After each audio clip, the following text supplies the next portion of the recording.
Olá! Hoje no Cartório Contemporâneo continuaremos nossa retrospectiva de 2022.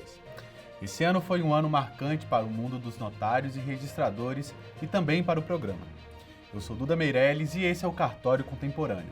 Vamos lá?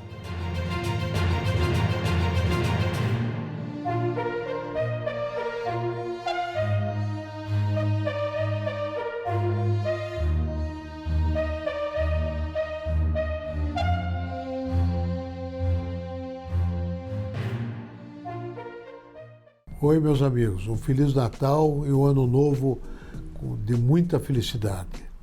Que seja repleto de realizações para a classe notarial e registral. Espero que, com a união das especialidades, com a ajuda de todos os notários e registradores do Brasil, a gente complete o ano de 2023 com uma agenda positiva e com muitas vitórias. Muito obrigado a todos. Falamos com a doutora Flávia Rios sobre mediação e como essa solução é importante para desafogar o sistema judiciário e resolver conflitos. Veja a seguir. Flávia Pereira Rio é graduada, mestre e doutora em Direito pela Universidade do Estado do Rio de Janeiro, UERJ.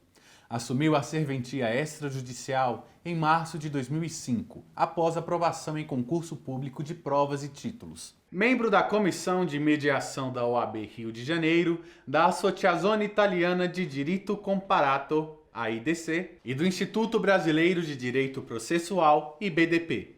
Autora dos livros Lições do Isolamento, Reflexões sobre Direito Processual em Tempos de Pandemia, A Antecipação da Tutela no Processo de Homologação de Sentença Estrangeira, coautora dos livros Teoria Geral da Mediação, A Mediação no Novo Código de Processo Civil, dentre diversos outros livros e artigos jurídicos. Os cartórios extrajudiciais poderão oferecer serviços de mediação e conciliação, atividades antes exclusivas do Judiciário.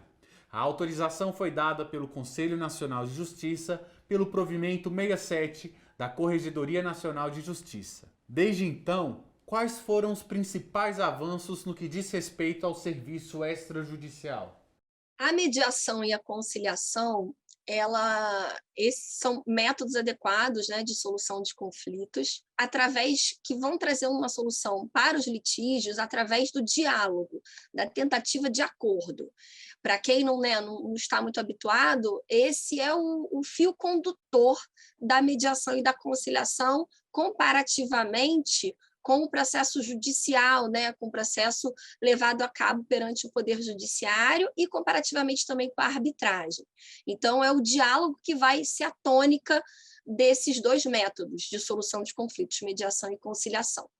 E o que acontece? O artigo 3º do Código de Processo Civil de 2015, ele ergueu os métodos de solução consensual dos conflitos, ou seja, exatamente esse paradigma do diálogo, essa tônica do diálogo, que é o signo distintivo, que é o diferencial da mediação e conciliação, como métodos prioritários para o nosso sistema de justiça na atualidade. Então, veja, foi uma opção do legislador no Código de Processo Civil de 2015, e foi erguido ao status de norma fundamental. Então, uma das grandes diretrizes atuais do processo civil brasileiro contemporâneo é valorizar, privilegiar mediação e conciliação em detrimento, ao invés de processo judicial e arbitragem, que são métodos em que há imposição de uma solução por um terceiro, pelo juiz ou pelo árbitro. Então, vejam,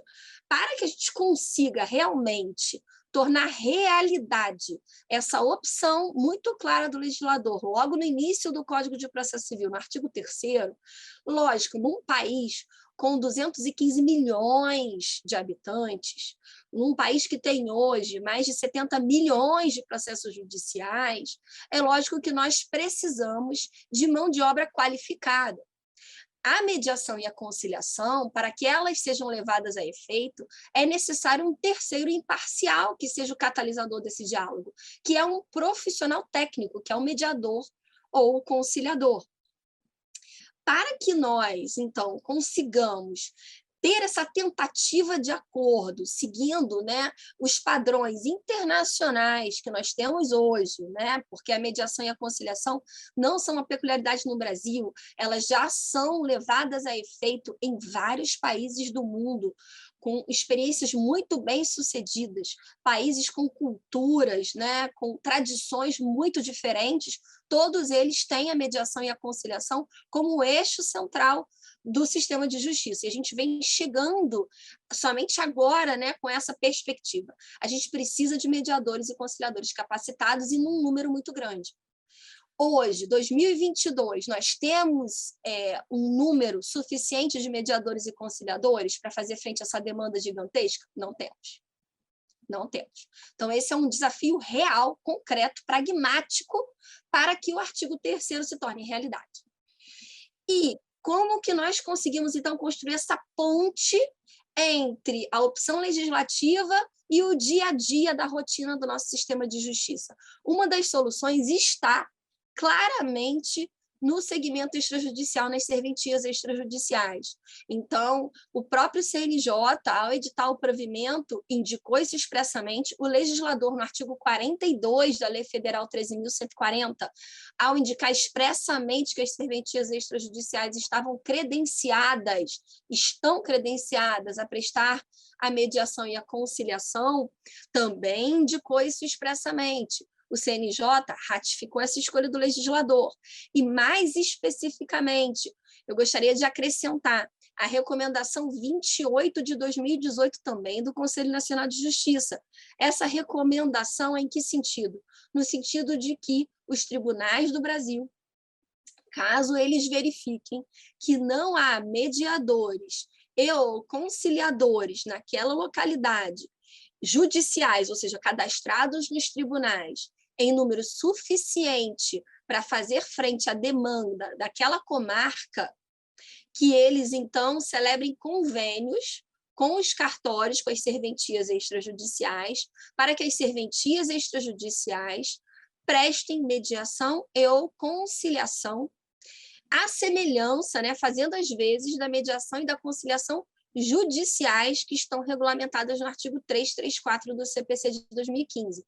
Ou seja, textualmente o CNJ recomenda que haja uma união de força e de esforços entre o Poder Judiciário e as serventias extrajudiciais para fazer frente a essa demanda gigantesca que o artigo 3º e que o artigo 334 do CPC de 2015 colocaram claramente como um desafio para o nosso sistema de justiça.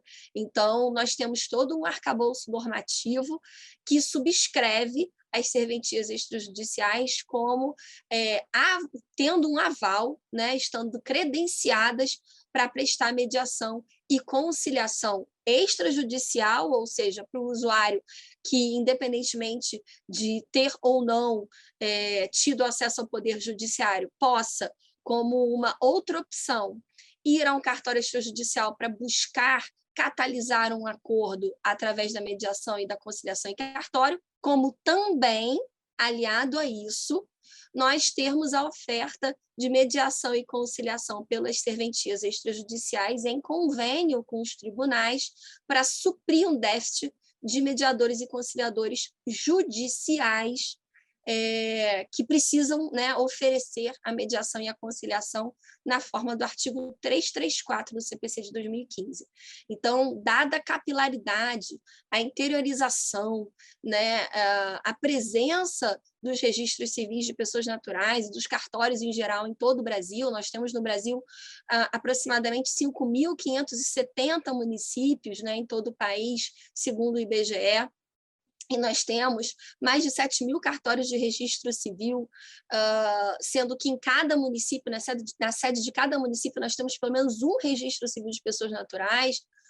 Se formos agregar também as outras atribuições, temos mais de 13.000 cartórios. Realmente, nós vemos que nós conseguimos ofertar, né, a mediação e a conciliação em todo o país, não apenas nos grandes centros urbanos, né, ou nas localidades em que tenha realmente fórum, mas nós conseguimos cobrir, né, de forma mais ampla todo o território nacional. né? Isso democratiza a mediação, democratiza a conciliação, acho que atende o que o legislador almejou no artigo 3º, então eu acho que é uma forma de unirmos esforços, judiciário e segmento extrajudicial, para fazer frente a essa escolha do legislador. Qual a importância da mediação e da conciliação como método adequado de resolução de conflitos?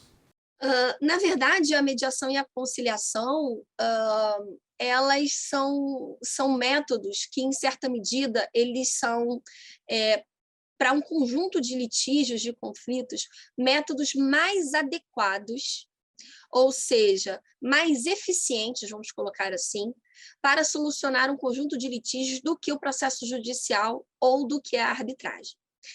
Por exemplo, se nós formos falar mais especificamente nos litígios que são talhados para mediação, nós estamos falando de litígios que têm trato continuado, ou seja, são relações entre os litigantes que elas se protraem no tempo. Então, a gente está falando de relações duradouras, relações familiares, entre parceiros comerciais, entre vizinhos, entre membros de uma mesma comunidade, de um mesmo clube, de uma mesma associação. Ou seja, pessoas naturais ou jurídicas cujo relacionamento, cuja relação pretérita, ela é um bem em si, um valor em si, que precisa ser preservado. Então, não adianta ou não é suficiente para solucionar esse tipo de litígio em que por trás, ou eu diria que acima do litígio, a gente tem uma relação continuada, que seja imposta uma solução por um terceiro, como um juiz ou como um árbitro. Por quê? Porque, nesses casos, o que a gente verifica é que a posição de uma sentença, de uma decisão judicial ou arbitral, só acirra os ânimos. Então, se a gente já tinha um esgarçamento daquela relação, muitas vezes o processo judicial ou arbitral, ele acaba por implicar, né, por importar numa ruptura no que estava esgarçado. Então, depois de uma sentença judicial, o que já estava estremecido rui.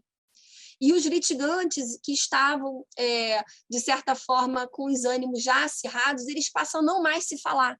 Então, a gente tem relações familiares que estavam conturbadas, que simplesmente se rompem, familiares que não mais se falam, temos parceiros comerciais que vão passar que vão desfazer relações comerciais valiosíssimas, muitas vezes acabando por desencadear a cessação das atividades empresariais desses litigantes, né, levá-los, conduzi-los muitas vezes à falência.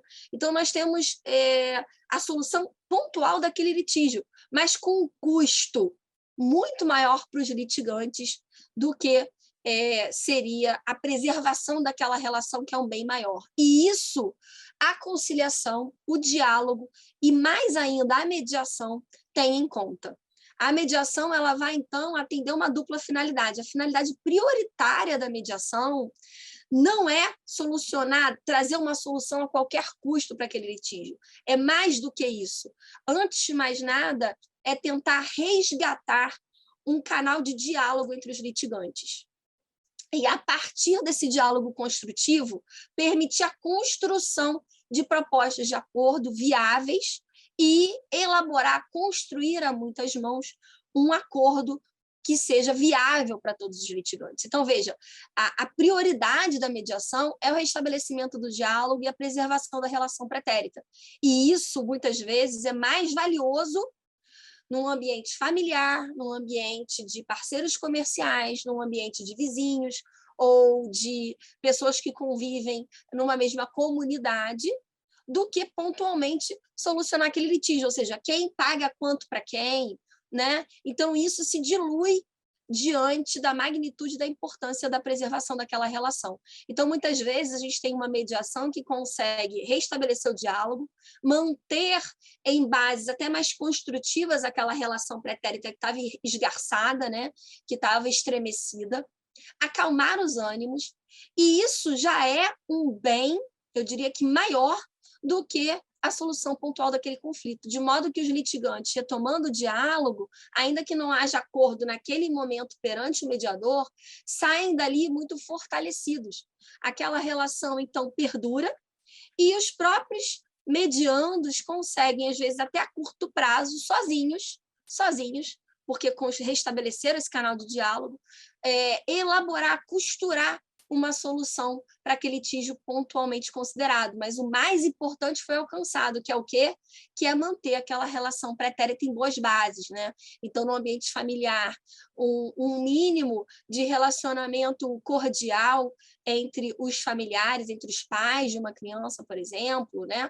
Para evitar uma escalada de discórdia, né? Que muitas vezes vai galgar patamares muito dramáticos, e isso é altamente desaconselhável para todo o ambiente familiar, para a criança, para os próprios litigantes, e da mesma forma em sede empresarial, entre parceiros de longa data, para aquele segmento de atuação, entre membros de uma mesma comunidade, vizinhos, litígios escolares, enfim. Então, esse restabelecimento do diálogo, ele é em si mesmo um valor a ser preservado, e que ele só digamos que, focado, né, na mediação, mais especificamente, em alguma medida também na conciliação. O processo judicial e a arbitragem, eles não têm como foco, como tônica, o restabelecimento do diálogo e a construção, né, de um ambiente saudável entre os litigantes. Então, acho que esse ponto, esse diferencial, principalmente da mediação, precisa estar muito ressaltado, muito sublinhado na atualidade, porque ele realmente traz ganhos para a sociedade de uma maneira geral, se ele for levado a efeito da melhor forma possível. Muitas vezes, no cartório contemporâneo, pode aparecer algumas expressões que a população em geral não está acostumada. Afinal, esse é um programa de abrangência nacional na TV aberta. Por isso, venho aqui explicar alguns termos recorrentes no programa.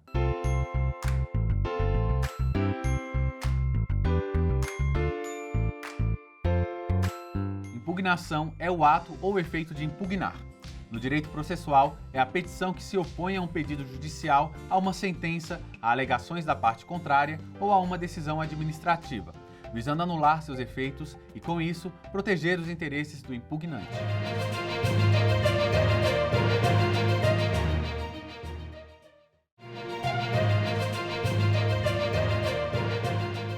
Uma das leis que mais gerou debate no ano foi a Lei 13.709 de 2018, a Lei Geral de Proteção de Dados, LGPD. Conversamos com a doutora Renata Ock sobre isso. Veja. Renata Ock é tabeliã de notas e protesto, mestre pela Universidade de Marília e possui graduação em Direito pela Fundação Getúlio Vargas. Ela foi convidada para fazer parte do grupo de trabalho sobre Lei Geral de Proteção de Dados do CNJ, justamente o assunto do programa de hoje. Muito prazer, doutora Renata, seja bem-vinda ao Cartório Contemporâneo. Olá, Duda, tudo bem? Primeiramente, gostaria de agradecer o convite, gostaria de agradecer a CNR, a TV Justiça, e eu estou muito feliz de poder contribuir com esse programa, que eu sou telespectadora. Poderia nos explicar o que representa a Lei Geral de Proteção de Dados, a LGPD?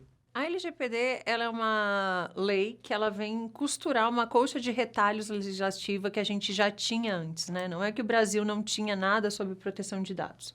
O Brasil tinha essa proteção de dados em leis esparsas, como o Código do Consumidor, como o Código Civil, a Lei Carolina Dickmann, mas eram várias leis esparsas. E existe uma falta, né, a ser suprida, uma lacuna a ser suprida natural de algo que não tem uma lei específica. Então, a Lei de Proteção de Dados vem fazer essa costura dessa colcha de retalhos e adentrar de forma mais específica a proteção de dados. E também ela vem por uma grande pressão internacional, porque foi uma exigência da OCDE para que o Brasil participasse, de que ela tivesse uma lei de proteção de dados. Notoriamente, porque o Brasil foi citado em alguns escândalos com violação de dados, né? A Cambridge Analytica, que foi um grande escândalo que evidenciou, né, o abuso de dados que estava sendo feito. e vinculou-se à eleição presidencial dos Estados Unidos e, na investigação, o Brasil foi citado que teria algum envolvimento com a Cambridge Analytica. Então, para o Brasil, foi um posicionamento importante ter essa lei geral de proteção de dados nesse momento, né, como resposta até às acusações internacionais, às vinculações, às investigações, e também suscitou um debate importante, né? O MIT fez uma pesquisa que o Brasil, em 2019, aumentou a violação de dados e comercialização de dados ilegais em 493%. Então, o Brasil era analisado como um país assim, cuja experiência de proteção de dados não era satisfatória, né? Então, eu acho que a lei de proteção de dados ela vem no momento que a gente demanda e que vinha demandando e traz um debate muito importante para o ambiente jurídico, legislativo e social que nos trouxe o debate à tona. Ela impactou vários setores que tiveram que se adequar, notoriamente em relação à multa, né? Quando fala de multa, principalmente pecuniária, que é prevista também na lei, todos os setores se envolvem e se interessam. Isso resultou agora em 2022, acho que muito por causa do debate que a LGPD trouxe, e trouxe como direito fundamental a proteção de dados, porque antes toda a proteção de dados era baseada no direito à privacidade e intimidade, e agora trouxe o direito à proteção de dados como um direito fundamental. E aí, como cláusula pétrea, né, que é um direito fundamental, traz todas as vantagens disso como direito do cidadão brasileiro, como a cláusula de vedação ao retrocesso, toda a dificuldade de tirar uma cláusula pétrea, e todos os direitos envolvidos quando um direito alça essa condição de direito fundamental. Então, ela representa assim, um ganho notório do Brasil, tanto nacionalmente quanto internacionalmente. E traz uma resposta jurídica que a nossa legislação clamava, né, por essa legislação esparsa, que foi muitas vezes suscitada por jurisprudências importantes. Outra lei muito importante discutida no ano foi a Lei 14.382 de 2022, que regulariza os atos digitais em cartórios e cria a SERP, Sistema Eletrônico de Registros Públicos. Os doutores Dixmir Valine Neto e Cristiano Cassetari debateram como a 14.382 de 2022 interagem com a Lei Geral de Proteção de Dados. Veja trecho. Estamos aqui com o Dr. Dixmir Valine Neto e o Dr. Cristiano Cassetari para falar sobre a Lei 14.382. Olá, Dr. Dixmir. Olá, Dr. Cassetari. Como a SERP vai se integrar à LGPD? O cuidado que o Poder Judiciário vai ter que ter na normatização da SERP em não violar outra lei que é a LGPD. Aquela história de você, para cobrir a cabeça, descobre o pé, né? Então, está sendo criada uma nova central? Tá. Qual é o objetivo dela? Que os atos possam ser praticados eletronicamente. Para os atos serem praticados eletronicamente, as pessoas vão ter que requerer, vão ter que ir atrás dessa central. E ao requerer ir atrás, essas pessoas vão estar em muitas dúvidas e perdidas em alguns pontos. Então, o que vai ser necessário? Disponibilizar pesquisa, por exemplo. E aí, na hora que disponibiliza a pesquisa, é que vem o problema de confronto com a LGPD, né, com a Lei Geral de Proteção de Dados. Então, a pessoa, para mostrar que uma determinada escritura ela está realizada num determinado cartório, para mostrar que é aquela sem homonímia, coloca o nome dos dois cônjuges, o RG dos dois cônjuges, o CPF dos dois cônjuges e o endereço deles ainda, né? Então, assim, é interessante ter essa exposição excessiva dos nossos dados na internet, né? Nós vivemos num país onde compramos nos centros comerciais aí movimentados mídias com declarações de imposto de renda, a minha, a sua, a dele está disponível em mídias aí para serem vendidas. E elas são entregues para um órgão sério, que é a Receita Federal. Como é que tem um vazamento disso? Né? Tem vídeos no TikTok, por exemplo, que diz, vamos analisar a renda das profissões de acordo com o que elas declararam para a Receita. Poxa, então a Receita compartilha com o TikToker, né, que é assim que chama, a pessoa que está lá, né, para saber quanto que o outro arrecada, não tem um sigilo, né? Quantas empresas fantasmas são criadas com os nomes das pessoas, né? Quantas contas fantasmas são criadas com o nome das pessoas? A mídia divulga periodicamente pessoas que abriram contas aí e estão movimentando contas de verdadeiros golpistas do colarinho branco e nem sabia, né? Pessoas humildes, tudo. Por que que isso é permitido? Por conta dessa exposição também excessiva de dados. E nós estamos esquecendo da nossa privacidade, né? Uma das maiores afrontas que tem ao direito da privacidade é eu ter que, para entrar num prédio, a pessoa ter que tirar minha foto, né? Eu tenho que ter o direito de dizer, você não vai tirar minha foto, né? Eu não vou autorizar. Né? Não, você precisa, senão você não vai subir. Eu não tenho opção, né? Eu entro num aeroporto, eu tenho que tirar o sapato, né? Tem detectores que a pessoa que está lá vendo, né? Consegue ver a pessoa nua ali do outro lado, né? Que são detectores assim específicos. Então, é justamente isso, né? Precisamos liberar, precisamos deixar disponível, precisamos que todos tenham acesso, mas aí vale a pena fazer um exercício de reflexão. Nós gostaríamos que os nossos dados... Eu pergunto a você que está nos assistindo, você gostaria que o seu RG estivesse disponível na internet? Você gostaria que o número do seu CPF estivesse disponível na internet? Das pessoas jurídicas estão. Se você joga o nome de uma pessoa que é sócio de uma determinada empresa que está registrada em alguma junta comercial do país, vai aparecer todo o cadastro da pessoa jurídica ali. O CPF da pessoa, vai aparecer todos os dados, né? Data de nascimento. E aí temos alguns sites que, por exemplo, para liberar acesso, pede a data de nascimento, pede o nome completo, né? Pede um RG, pede o nome da mãe. E se isso tudo fica escancarado, né?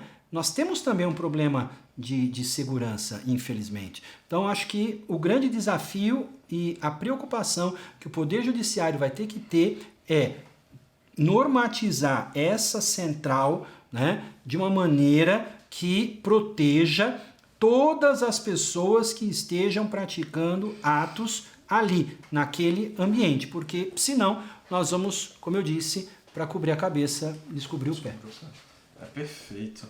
E é uma questão que é bem filosófica também. Eu tô com essa palavra na cabeça, mas vamos lá. Porque a gente está tratando de registro público, né? E se o registro é público, são dados que são, em tese, estão à disposição do público. Evidente, temos todas as exceções. Mas se eu chego hoje lá no registro civil do professor Cassetari, eu posso pedir a certidão de nascimento e de casamento de qualquer pessoa. A lei me autoriza isso, né? Só que eu tenho registros, pegando um gancho, de pessoas transexuais que mudaram o seu prenome, o seu gênero. Então lá vai estar escrito, né, que de Renato passou a ser Marcela, do sexo masculino para o sexo feminino, né? Vai estar escrito isso lá. Nós vamos ter pessoas que foram adotadas, nós vamos ter pessoas, eu tenho isso no meu cartório. Houve um período da nossa história que os reconhecimentos de filho eram feitos à margem do casamento. Então, para eu poder emitir uma certidão de nascimento, eu tenho que emitir uma certidão com os dados do casamento, porque a pessoa está registrada lá no casamento, né? Ela não tem um livro próprio para ela. Agora, como é que eu escancaro esse tipo de informação para qualquer pessoa? Eu digo, olha, ele é adotado, o outro é trans, o pai teve um filho fora do casamento, foi registrado aqui na margem. Tem que ter essa preocupação, não é porque o registro é público que nós vamos escancarar esse direito à intimidade, né? Perfeito. E hoje a lei protege isso, né? Para que não fique... Que quem esteja nos assistindo, se chegou lá no cartório do professor Cassetari, ele vai pedir a certidão de nascimento do Ricardo e vai receber da Marcela. Não, ele não, quer dizer, ele não pode, né, divulgar essa informação para qualquer pessoa. esse tipo de informação de adoção, de mudança de sexo, ele sendo uma certidão sigiloso. completa que a gente tem o teor, Aí precisa de ordem judicial. judicial. Só que às vezes as pessoas não entendem, reclamam do porquê que elas precisam daquela ordem judicial. O registro é público, se está ali, elas querem a certidão, onde já se viu, aí nós viramos um dificultador, vamos dizer assim, e o duro é que a gente não pode explicar, só tem que dizer o seguinte, genericamente, tem sigilo no registro. Mas que sigilo é esse? Não pode ser sigilo, não pode dizer. Né? Mas a pessoa cobra querendo saber o que é. Isso é verdade. Então, assim, hoje a lei protege algumas formas. Em alguns estados, por exemplo, é vedado dar certidão de testamento antes do falecimento da pessoa.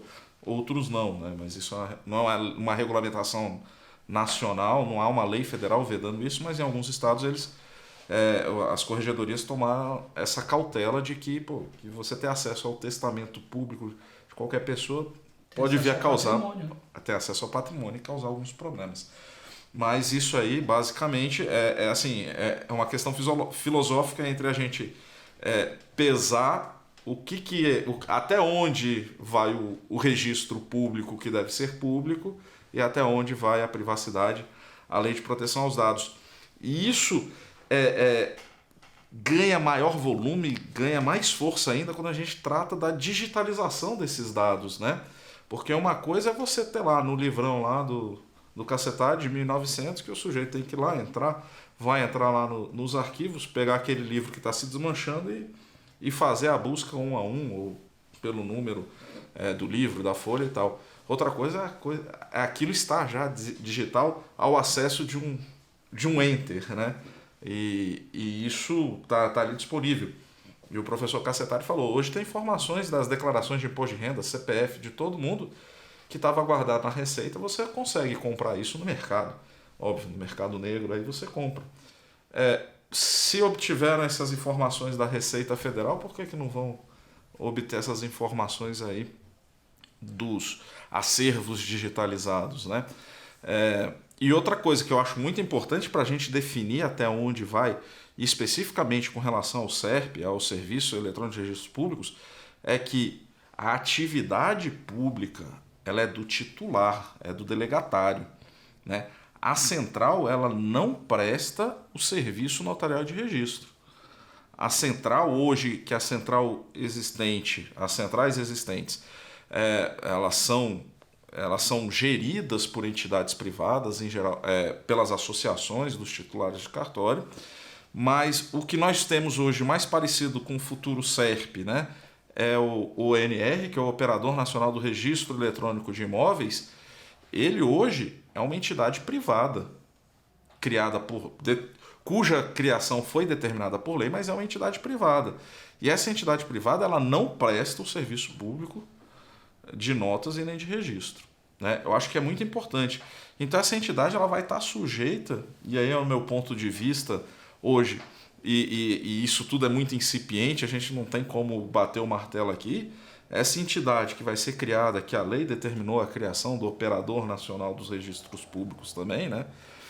Talvez não com esse nome, mas vai existir. Ela será provavelmente assemelhada ao ONR, que é o Operador Nacional do Registro de Imóveis, do Serviço Eletrônico de Registro de Imóveis, e uma entidade privada. E ela estará sujeita às regulamentações da Lei Geral de Proteção de Dados para entidades privadas. Os notários e registradores, por expressa disposição da lei, ele está assemelhado, né,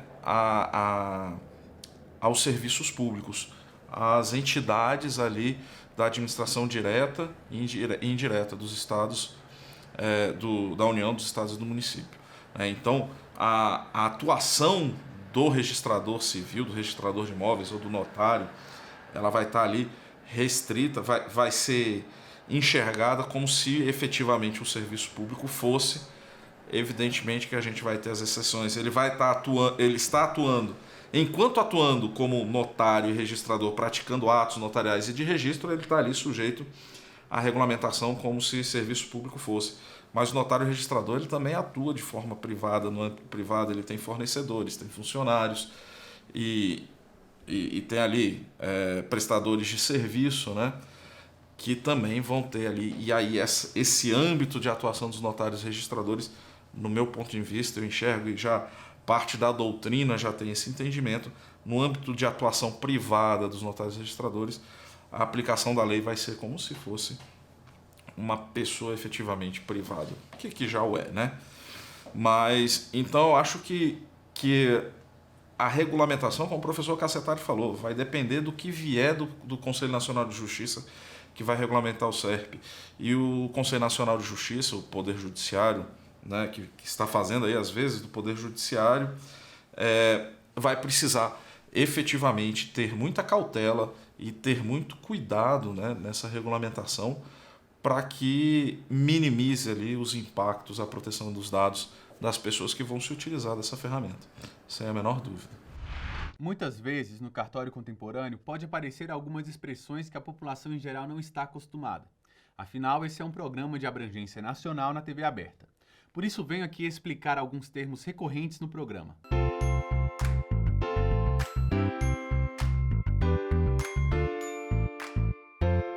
Herdeiros necessários são os que possuem direitos à parte legítima da herança. Os descendentes, filhos, neto, bisneto, os ascendentes, pai, avô, bisavô e o cônjuge.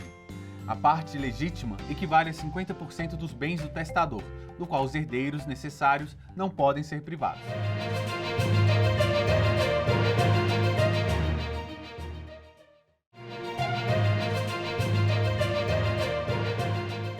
Em agosto, em Fortaleza, aconteceu a Conferência Nacional de Notários e Registradores, a CONCART 2022, primeira vez que o evento foi presencial desde a pandemia.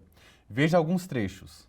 A Confederação Nacional de Notários e Registradores realizou de 31 de agosto a 2 de setembro a CONCART 2022, a Conferência Nacional dos Cartórios. A edição deste ano aconteceu em Fortaleza, no Ceará, e foi a primeira a ser realizada de maneira presencial desde que teve início a pandemia mundial do coronavírus. A programação foi repleta de discussões e conhecimentos para o crescimento da instituição no Brasil, principalmente frente aos atuais desafios como a digitalização e serviços online, modernização do atendimento e desjudicialização dos processos nacionais.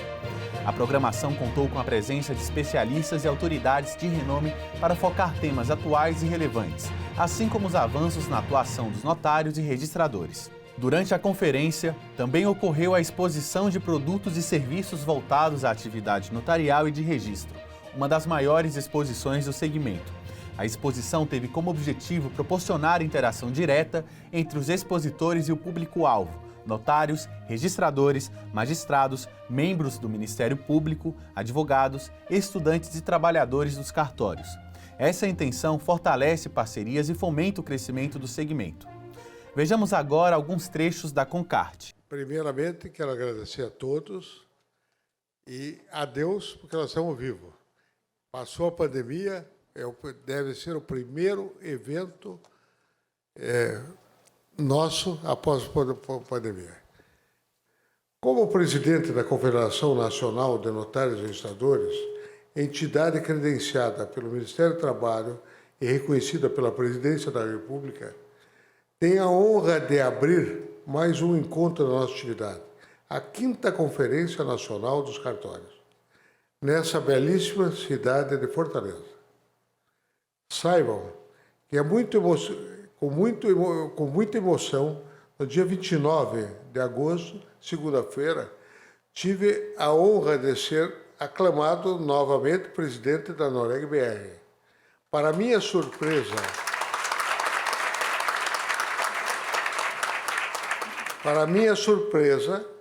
e os vários presidentes da Noreg estaduais, Instituto Membro, pediram que eu voltasse e estar à frente amplamente da nossa entidade reconhecidamente nacional também.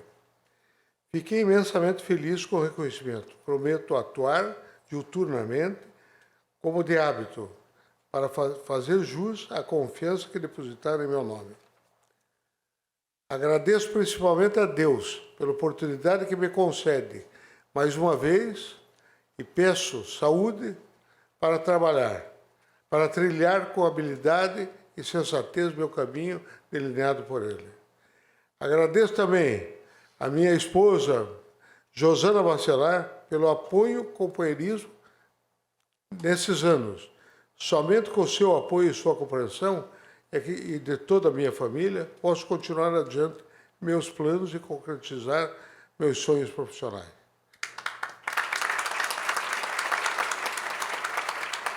Da mesma forma, agradeço a minha diretoria, pois somente com eles ao meu lado, tenho certeza que conseguiríamos desbravar rumos mais ousados e promissores, assim como desenvolver metas eficientes em busca do fortalecimento e do sucesso da atividade notarial registral. Ressalto que é fundamental para qualquer sociedade democrática que sejam repensadas as condições que propiciem a estabilidade nas transações e negócios, necessário para o crescimento econômico do país, que somente são garantidas pela implementação correta do direito notarial registral. Para a nossa atividade, é fundamental que haja esse reconhecimento pela responsabilidade que temos de propiciar a segurança jurídica aos atos prestados por todos os cidadãos. Espera-se, conforme, mais uma vez, demonstrado pela pesquisa da Datafolha, de acordo com dados divulgados no mês de agosto, que todos possam verificar o grau de confiabilidade do povo brasileiro nos cartórios do nosso país. Segmento que está em primeiro lugar perante todos os avaliados, inclusive instituições que são imprescindíveis para a nossa nação, com objetivos a serem perseguidos na minha gestão e que pretendo gerir, juntamente e integrado com duas entidades nacionais, CNR e a Noreg-BR. Saibam que focarei, em primeiro lugar, nas soluções que valorizem os pequenos cartórios. Esses são merecedores dos nossos olhares mais profundos, pois são sobrecarregados com tantas normativas impostas, muitas vezes esquecendo as dificuldades do interior do país. Conte conosco, saberemos lançar as luzes sobre esse serviço e vamos colocar em posição mais nobre, fornecendo meios para se manterem em evidência, junto com os demais serviços mais promissores das capitais. Outro objetivo é referente à implementação ainda maior do direito digital dos cartórios de todo o país. Já vivenciamos nos tempos pós-pandemia, que trouxeram estabilidade para a implementação de tecnologias robustas e de maior confiança. Assim, estamos com as nossas centrais automatizadas, nossos serviços como infraestrutura ideal para atender qualquer cidadão em qualquer local do planeta, por meio da internet e da confiabilidade das nossas transações. Pretendemos melhorar essa tecnologia, aumentar o grau de infraestrutura para sermos a atividade ainda mais segura e imprescindível para a comunidade brasileira. Mas o objetivo é de dialogar com todas as nossas especialidades. Não queremos que haja pontos incompreensíveis entre nós. Precisamos de cooperação e necessitamos de união. Queremos atuar juntos e mais fortalecidos. Somente assim venceremos os obstáculos e chegaremos ao topo. Queremos ainda investir no que é fato concreto para o crescimento da sociedade contemporânea. Educação. Já há reconhecimento oficial pelo Conselho Nacional de Justiça na nossa escola, Escola Nacional de Notários e Registradores, ENOR. Por isso, nosso sonho maior ainda é sermos reconhecidos pelo Ministério da Educação e podemos oferecer treinamentos, cursos, pesquisa científica, atualizando assim nossos profissionais e nossos colaboradores. Da mesma forma, também fortalecer ainda mais a Rede Mental de Responsabilidade Social, a RARES.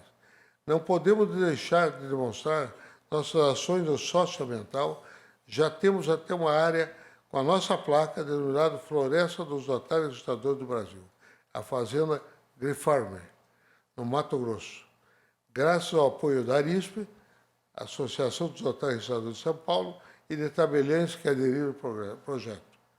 Por fim, quero ouvir cada colega e compreender seus anseios e podermos ajudar a concretizar seus sonhos. Acreditamos que hoje será um ponto de partida ideal para iniciarmos nossa tratativa entre os notários registradores e demais profissionais. Desenhamos essa conferência com primor, buscando apresentar debates de maneira palpitantes que devemos nos esforçar para compreender melhor cada regulamentação. Esperamos que esse seleto grupo, composto por renomados professores e juristas, possamos nortear todos os participantes para esclarecer e aprimorar ainda mais o conhecimento e o respeito das funções do serviço delegado extrajudicial. Para exercemos com tanta dedicação e vocação. Reitero meus agradecimentos pela presença de cada um. Desejo excelente e frutífero trabalho a todos. O meu muito obrigado.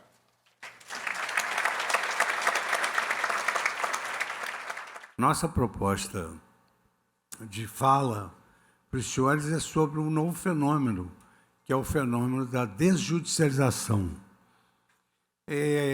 Há um decênio, mais ou menos, surgiu uma escola de pensamento jurídico denominada Análise Econômica do Direito, uma escola oriunda de Harvard, e ali se estabeleceu, por essa formação dessa escola, que o sistema de justiça deveria se valer de um elemento da economia que se denomina de eficiência, ou seja, o sistema de justiça deveria ser eficiente, tal como a economia é eficiente diante de um ambiente de escassez. Esse ambiente de escassez do judiciário é um ambiente notório, porque um dos males contemporâneos do sistema de justiça é, efetivamente, a morosidade judicial. E o porquê da morosidade judicial? A morosidade judicial ela está intimamente ligada à ideia de judicialização predatória, litigiosidade desenfreada. Por exemplo, num evento aqui perto, em Recife, quando comemorava o centenário de Ponte de Miranda, nós estávamos num congresso internacional, havia tradução, e a tradutora, então, ela mencionou que a Suprema Corte americana tinha 70 processos para julgar e a Suprema Corte brasileira tinha 70 mil. Oportunidade em que um dos professores manifestou uma severa irritação, ressaltando que um evento daquele mereceria uma tradução mais fidedigna. Só que eu tive que ir em defesa da tradutora para dizer que realmente eu pertencera ao STJ, que tinha 293 mil recursos para julgar, e que o Supremo Tribunal Federal do Brasil tinha também 70 mil recursos para julgar.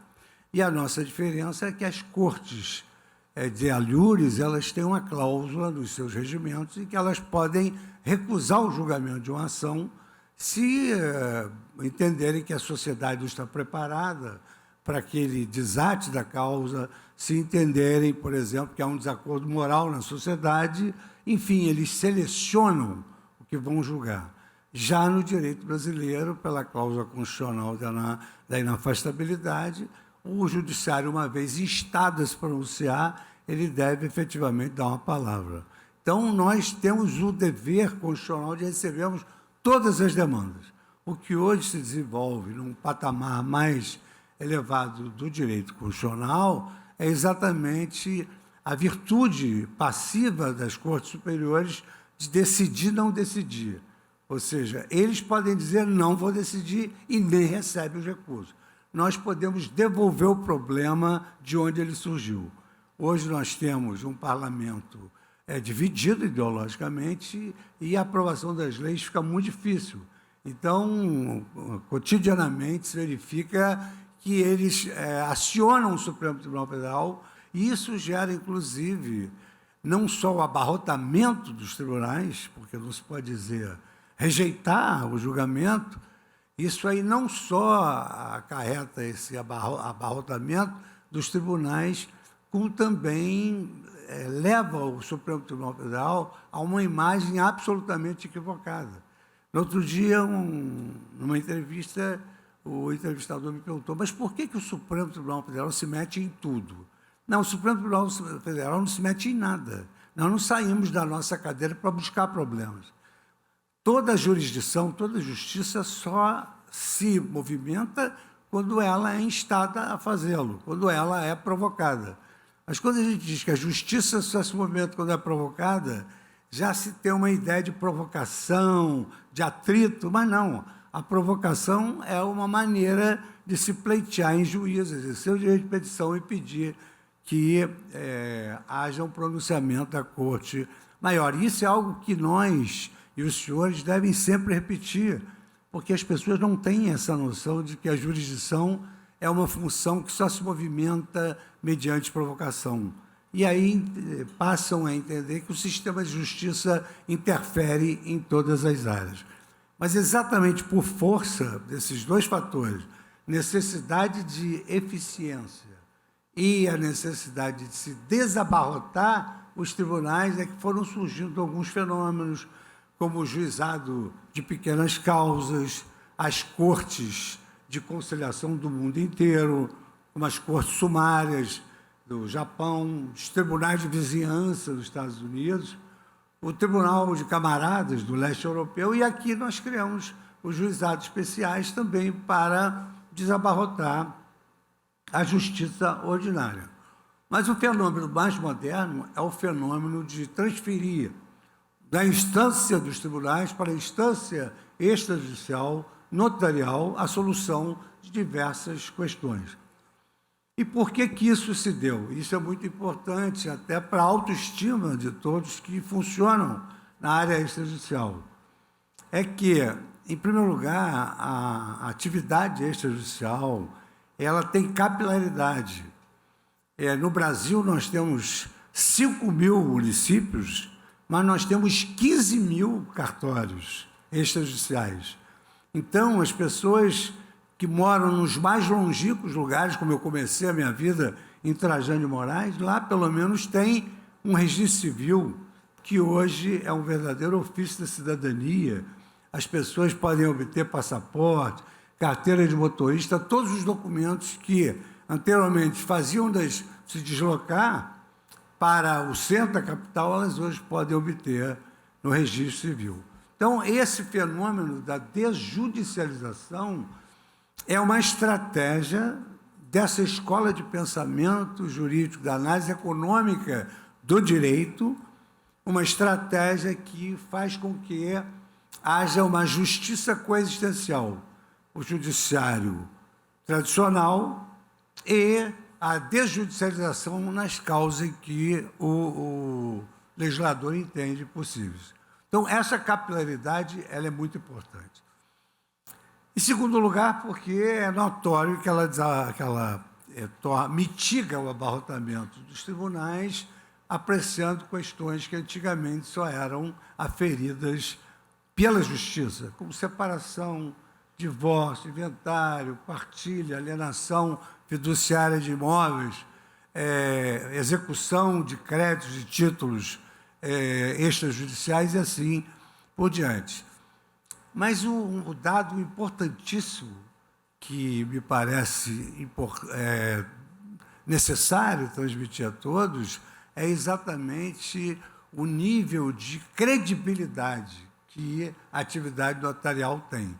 Numa pesquisa da Datafolha, verificou-se que, dentre todas as instituições que gravitam em torno da justiça, a atividade notarial tinha mais prestígio junto à sociedade do que Judiciário, Ministério Público e até mesmo as Forças Armadas. Então, a atividade notarial ela exerce uma função muito importante, um braço muito importante que coadjuva e auxilia de forma bastante significativa a atividade judicial. Então, eu lembraria, por exemplo, que nós sempre trilhamos para a cobrança de quantias a execução por quantia certa, que primeiro necessitava de um pedido, depois da apreensão de bens do devedor, depois a avaliação daqueles bens, depois a venda judicial daqueles bens, para depois proceder-se à entrega de soma e, se houvesse saldo, devolvia, se não houvesse saldo, prosseguisse na execução. Hoje, os cartórios de protesto de títulos apresentam um cartório, um cadastro de créditos e débitos extremamente confiável e agiliza essa entrega de quantia certa, porquanto os devedores se apressam em pagar a dívida no próprio cartório de protesto. E esse foi o 2022 do Cartório Contemporâneo e do Mundo Notarial e Registral. Perdeu alguma parte desse programa? Temos uma reprise toda segunda-feira, às 19 horas, na TV Justiça ou no canal da CNR no YouTube. Nos vemos semana que vem, às 19 horas, na TV Justiça, no próximo Cartório Contemporâneo. Até lá!